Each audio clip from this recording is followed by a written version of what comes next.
খাইতে বলছে তখন আমার শাশি ভিতর থেকে বারান্দার ডাইল লাগবো নি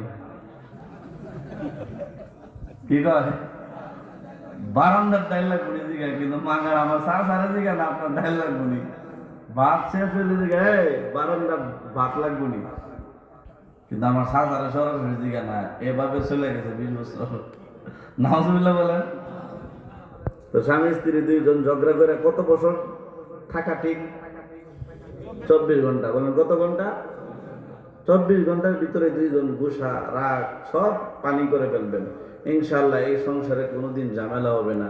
আল্লাহ তাআলা আপনাদের এই শাহপুর গ্রামের প্রত্যেকটা ফ্যামিলিকে নবীর সুন্নাহ দ্বারা পরিপূর্ণ করে দেন। সবাই বলে আমিন। আমি নবীর সুন্নাহ আর ভালোবাসার আয়াতই পড়ছি। আল্লাহ বলেন আন-নাবিয়্যু আউলা বিল মুমিনিন।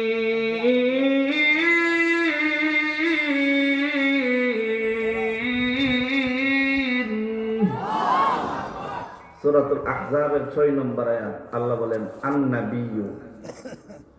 নাবিয়ুন শব্দটা নাকেরা, অপরিচিত, অনির্দিষ্ট। মানে আদম নবী থেকে নিয়ে আমাদের নবী পর্যন্ত যে কোনো নবীকে নবী বুঝায়, আমরা যাদেরকে চিনি নবী হিসেবে। এই নাবিয়ুন শব্দের শুরুতে যখন আন নাবী আলিফ লাম যুক্ত হলো তখন নির্দিষ্ট একজন নবীকে বোঝালো। আন নাবী মানে নির্দিষ্ট নবী, আই মুহাম্মদ সাল্লাল্লাহু। যারা ইংলিশ পারেন, মুরব্বীদের ইন্টারভিউ নিতেছি না, কুমিল্লার মানুষ বাংলাদেশে আমার জানা মতে সবচেয়ে বেশি জেনারেল শিক্ষিত, বেশি আরবি শিক্ষিত একটু কম, আলেম ওলামার সংখ্যা কিছুটা কম, আরো বাড়ানোর দরকার। পাশের জেলা ব্রাহ্মণবাড়িয়া যে হারে আলেম ওলামা আছে, প্রত্যেক ঘরে ঘরে আলেম ওলামা, 5 ভাই 3 ভাই 6 ভাই প্রত্যেকে আলেম থাকে। আলেম হওয়ার পরে বিদেশ যান, কোনো সমস্যা আছে? আলেম হওয়ার পরে ব্যবসা করেন, কোনো সমস্যা আছে? এই জন্য কুমিল্লাতে বিশেষ করে আপনাদের এই থানাগুলোতে, বড়ুরা, চান্দিনা, মুরাদনগর, এই যে থানাগুলো আছে এগুলোতে আলেম ওলামার সংখ্যা খুবই কম। আমি যে গ্রামে থাকি এই গ্রামে মাত্র 2 জন ভালো আলেম আছে, মানে আলেম হিসেবে ধরা হয়। 2 জন আলেম মাত্র আমি দেখছি। আমি আসার পরে মোটামুটি 14-15 জন ওই গ্রামে হাফেজ হয়েছে।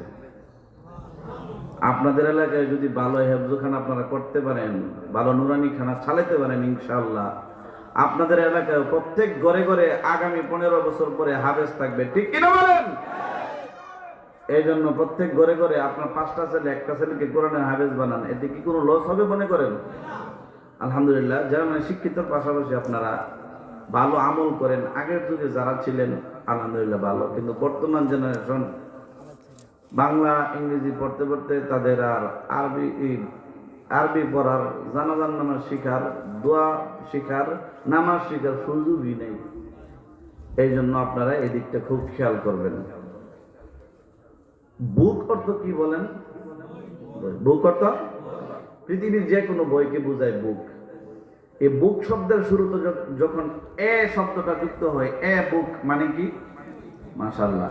এখন আর পৃথিবীর সব বইকে বোঝাবে না, নির্দিষ্ট একটা বইকে বোঝাবে। আপনি যখন এ বুক বললেন, এই এ যেমন একটা বইকে নির্দিষ্ট করার জন্য আসে, আলিফ লাম আরবি ব্যাকরণ অনুযায়ী কয়েকটা অর্থে আসে, এর মধ্যে একটা অর্থ হলো মারিফা করার জন্য, নির্দিষ্ট করার জন্য আসে।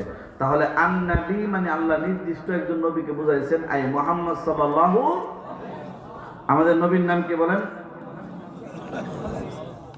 কত সুন্দর করে আপনারা বলতে পারেন, কিন্তু উত্তরবঙ্গের দিকে অবস্থা খুবই খারাপ, নবীজির নামটাও শুদ্ধ করে বলতে পারে না। আফসোস। অথচ আমরা দাবি করি আশিকে রাসূল, আমরা সুন্নি, আমরা অমুক, আমরা তমুক, আমরা নবীর পাগল, আমরা নবীর লেগে সব করতে পারি, নবীর নামটা পর্যন্ত শুদ্ধ করে বলতে পারে না। আপনারা আবার সুন্দর করে বলেন তো, আমাদের নবীর নাম কি? মুহাম্মদুর রাসূলুল্লাহ সাল্লাল্লাহু।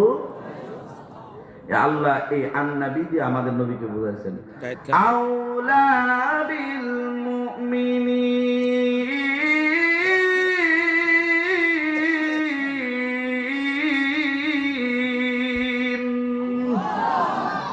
আউলা ইসমে তাফজিলের সিগা, নবী মুমিনদের কাছে অতি প্রিয়। বিল মুমিনিন আই ইনদাল মুমিনিন, মুমিনদের নিকট প্রিয়। কতটুকু? মিন আনফুসিহিম, মুমিনদের জানের থেকেও প্রিয়। বলেন আমাদের জানের থেকেও আমাদের নবী প্রিয় কিনা? আমরা দেখায় দিছি, যারা সামনের জায়গা পরিপূর্ণ করছি, দেখায় দিছি নবী আপনার জন্য আমরা শীতকে উপেক্ষা করতে পারি, ঠিক কিনা বলেন? এই জন্য যে ভাইয়েরা এখনো সামনে আসছেন না, সামনের জায়গাগুলো পূরণ করেন, ইনশাল্লাহ সওয়াব বেশি হবে। আমরা সবাই সওয়াবের জন্য আসছি না, যাক আলহামদুলিল্লাহ। আর বাইরে যারা আছে আল্লাহ যেন ওনাদেরকে আমাদের সাথে শামিল হওয়ার তৌফিক দান করে, সবাই বলে আমিন। বাইরে যারা এদিক সেদিক ঘোরাফেরা করতেছে, ওনাদের মনে হয় মাহফিলের দরকার নাই, না ওনারা সব পারে, এই জন্য বাইরে ঘুরতেছে, সমস্যা নাই, ঠিক না? এরপরে দোয়া করি কিছু হলে তো জানবে নতুন কিছু কথা। আল্লাহ যেন আমার ওই ভাইদেরকে এখানে আসার বসার তৌফিক দান করে, সবাই বলে আমিন। 100% ইমানের পাওয়ার যাদের আছে, এরা কখনো অযথায় বছরে একটা দিন এই শাহাপুর বাড়ি কিন্তু দোকানে বসে পাটে বসে তারা গল্প গুজব করে সময় কাটায় দিবে। 100% ইমান যাদের ভিতরে আছে তাদের পক্ষে এটা কখনো সম্ভব না, ঠিক কিনা বলেন? যারা সাপ ধরে, আপনাদের এলাকায় এদেরকে কি বলে? সাপুরে বা বেদে, বেদে বা সাপুরে সাপ ধরে। এক লোকে গিয়া বেদেকে বলতেছে সাপুরে কে, সাপুরে সাপ তো কি? তো আমার বাড়ির পাশে কয়েকদিন যাবত একটা সাপ ফুসফুস করতেছে, কোন দিন যেন আমার বাচ্চা কাচ্চারে কামড় মারে, আপনি তাড়াতাড়ি আসেন ওই সাপটা বের করে দেন।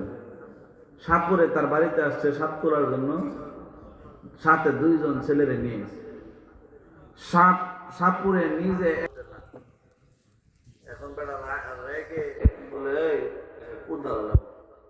উদাল নিয়েছে, গর্ত করছে, কুড়া দেখে গর্তের ভিতরে বিষ দর কোনো সাপ না, ধুরা সাপ বসে আছে। কি সাপ? মাইটটা সাপ, ধুরা সাপ, যে সাপের কোনো বিষ নেই। সাপ পরে আয় হায় 3 ঘন্টা বিন বাজাইলাম, সাপ তো গর্ত থেকে উঠে না। আরো যদি 3 বছরও বিন বাজাইতাম, এই সাপ গর্ত থেকে উঠার ছিল না, ঠিক কিনা বলেন? কারণ তার ভিতরে 100% বিষ নাই, কি নাই? বিষ না থাকলে 3 ঘন্টা না 3 বছর বিন বাজাইলো, এই সাপ গর্ত থেকে উঠবে? তো যাদের ভিতরে ইমানের 100% চার্জ নাই, যদি 3 ঘন্টা না 3 বছরও ওয়াজ করি, এদেরকে এখানে আইনা বসানো সম্ভব না, ঠিক কিনা বলেন? তবে আল্লাহর পক্ষে সম্ভব, ঠিক কিনা? আল্লাহ আমার ভাইদেরকে আমাদের সাথে শামিল হওয়ার তৌফিক দান করুন, সবাই বলি আমিন। এবার নবীজি বলেন, লা ইউমিনু আহাদুকুম, তোমরা কেউ পরিপূর্ণ মুমিন হতে পারবে না, হাত্তা আকুনা আহাব্বা ইলাইহি, আমি নবী তোমার কাছে প্রিয় হওয়ার আগ পর্যন্ত, মিন ওয়ালিদিহি, তোমার পিতামাতার থেকেও। বলেন আমাদের পিতামাতা আপন বেশি না নবী আপন বেশি? ওয়া ওয়ালাদিহি, তোমার সন্তানের থেকেও আমি নবীকে বেশি আপন বানানোর আগ পর্যন্ত তুমি পরিপূর্ণ মুমিন হতে পারবে। ওয়ান নাসি আজমাইন, এমনকি পৃথিবীর সব মানুষের থেকে আমি নবীকে আপন বানাতে হবে। বলেন পৃথিবীর বন্ধু বান্ধব আত্মীয় স্বজন যারাই আছে, এরা আমাদের আপন বেশি না আমাদের নবী আমাদের আপন বেশি? তো আমরা তো মুখ দিয়ে বলি, কিন্তু আমাদের আমলে পরিণত করতে পারছি কিনা? একটা মিসাল দেই। 9 বছরের এক ছেলেরে গত বছর আমি জিজ্ঞাসা করলাম, বাবা কি তুমি এটা কি কাটিং দিলা মাথার চুলের? কি কাটিং দিয়েছি? আমি কি তোমার পিছন দিয়ে দি 0, সামনে দিয়ে দি 12, পিছনে মানছি কি 0, সামনে 12। এটা নবীর কাটিং হয়েছে না বানান না কাটিং হয়েছে? আরেক ছেলে দেখলাম পিছনে কাটিং দিয়েছে, সুন্দর করে চুলটা কাটছে, পিছন দিয়ে লেখছে কাটিং করে এম। কি লেখছে? আমি রেজিকে, বাবা তুমি, আমি খেলা আছে তোমার বাবার? কি হুজুর খেলা, আমার প্রিয় দল আর্জেন্টিনা খেলবে, আর এই আর্জেন্টিনার প্রিয় একজন মানুষ আছে মেসি, মেসি বানান করতে লাগে এম, এই জন্য আমার মাথার ভিতরে এম লিখছি। নাউজুবিল্লাহ কর। আরেক বলার আরে তোর মাথায় এম কেন? এ তো এম দিছে। হুজুর এন মানে নেইমার। এর মানে কি? আমার বাচ্চা 9 বছরের মাথার ভিতরে ঢুকাই দিয়েছি নেইমার আর মেসি। এখন যদি হেরে মুহাম্মদ সাল্লাল্লাহু আলাইহি সাল্লামের ওয়াজ শোনাই 7 বছর বয়সে, 10 বছর বয়সে, এই ছেলে কি আমার নবীর আদর্শ গ্রহণ করতে চাইবে? ওই ছেলে কি নামাজে আসতে চাইবে? মসজিদমুখী হইতে চাইবে? কোরআন পড়তে চাইবে? জিকির করতে চাইবে? চাইবে না, কারণ তার সর্বাঙ্গে আমি মেসি, নেইমার আর খেলোয়াড় আর জানোয়ার ঢুকাই দিয়েছি। ঠিক কিনা বলেন? আল্লাহ বলেন, ও দুনিয়ার মানুষ, কেমন নবী তোমরা পাইছো, এমন নবী পাইও যদি তোমরা নবীর অনুসরণ তোমাদের ভালো না লাগে, নায়ক নায়িকার অনুসরণ তোমাদের ভালো লাগে, এই উম্মতের ছেলে সন্তানেরা সালমান শাহ, সালমান খান, শাহরুখ খান